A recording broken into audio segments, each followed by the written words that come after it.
জম্মু কাশ্মীরের পেহেলগাঁওয়ে যে নারকীয় হত্যালীলা চলেছে তা কোনোভাবেই মেনে নেওয়া যায় না। তাই জঙ্গি দমনে সেনাবাহিনীকে পূর্ণ স্বাধীনতা প্রধানমন্ত্রীর। সন্ত্রাস দমনে কি এবার কড়া পদক্ষেপ নিতে চলেছে ভারত? মঙ্গলবার প্রধানমন্ত্রী নরেন্দ্র মোদীর বাসভবনে এক উচ্চ পর্যায়ের বৈঠক হয়।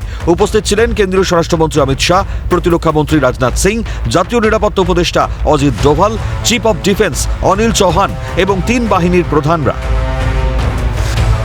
বৈঠকে পাকিস্তানের বিরুদ্ধে 3 সেনাবাহিনীকে তৈরি থাকার নির্দেশ দেওয়া হয়েছে। 3 সেনাবাহিনীর জন্য জারি করা হয়েছে হাই অ্যালার্ট। সেনাবাহিনীর কাছ থেকে সীমান্ত পরিস্থিতি নিয়ে বিস্তারিত রিপোর্ট গ্রহণ করেছেন প্রধানমন্ত্রী নরেন্দ্র মোদী। পাশাপাশি হামলা হলে কড়া প্রত্যাঘাতের মৌখিক নির্দেশও দেওয়া হয়েছে। সন্ত্রাস মোকাবিলায় সেনাবাহিনীকে পূর্ণ স্বাধীনতা দিয়েছেন প্রধানমন্ত্রী। এটা খুব ভালো ইন্ডিকেশন। প্রতিক্রিয়া অবসরপ্রাপ্ত সেনাকর্তা ক্যাপ্টেন তাপস বন্দ্যোপাধ্যায়। পাশাপাশি যুগান্তকারী সিদ্ধান্ত বলে জানিয়েছেন আন্তর্জাতিক সম্পর্ক বিশেষজ্ঞ দেবাশিস নন্দী। এবং ওই মিটিংয়ে আর্ম ফোর্সেসকে সম্পূর্ণ স্বাধীনতা দেওয়া হয়েছে। এখন তারা নিজেরা মিলে ঠিক করবে যে কোথায় আমাদের স্ট্রাইক করতে হবে, কখন করতে হবে, কিভাবে করতে হবে এবং তার আফটার এফেক্ট কি কি হতে পারে। এই সব কিছু ইভ্যালুয়েট করে তারা নিশ্চয়ই একটা প্ল্যান তৈরি করবে এবং সেই অনুযায়ী তারা কাজ করবে। এটা খুব ভালো ইন্ডিকেশন যে তাদের উপর ছেড়ে দেওয়া হলো। Now they will do their job. They will do their job. তাতে কোনো সন্দেহ নেই। They will do their job. হ্যাঁ, এটা একটা যুগান্তকারী সিদ্ধান্ত।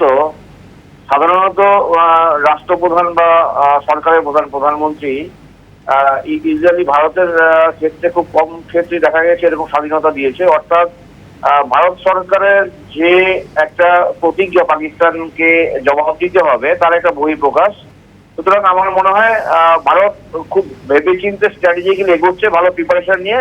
কিন্তু এটা একটা খুব তাৎপর্যমণ্ডিত এই কারণে যে ভারত সরকার, অর্থাৎ যদি এমন কোনো পরিস্থিতি আছে যখন ইমিডিয়েটলি পাকিস্তানের উপর হামলা করতে হবে, সেখানে যাতে ভারতের প্রধানমন্ত্রীর কাছ থেকে অনুমতি নিতে না হয়, তিনি তাই আগেই পরিস্থিতির গুরুত্ব বুঝে তিনি সেনাবাহিনীর উপর স্বাধীনতা দিয়ে দিয়েছেন। প্রধানমন্ত্রী যে কথাগুলো বললেন আজকে, 140 কোটি ভারতবর্ষের যারা আছেন, যারা দেখছেন, তাদের আশ্বাস এবং বিশ্বাস এই দুটো আরো বেড়ে গেল।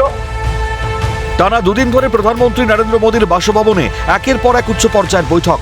বুধবার সকাল 11টায় বসতে চলেছে সিসিএস এর বৈঠক। প্রধানমন্ত্রীর সভাপতিত্বে হাই প্রোফাইল বৈঠকে উপস্থিত থাকবেন কেন্দ্রীয় স্বরাষ্ট্রমন্ত্রী অমিত শাহ, কেন্দ্রীয় প্রতিরক্ষা মন্ত্রী রাজনাথ সিং, জাতীয় নিরাপত্তা উপদেষ্টা অজিত ডোভাল প্রমুখ।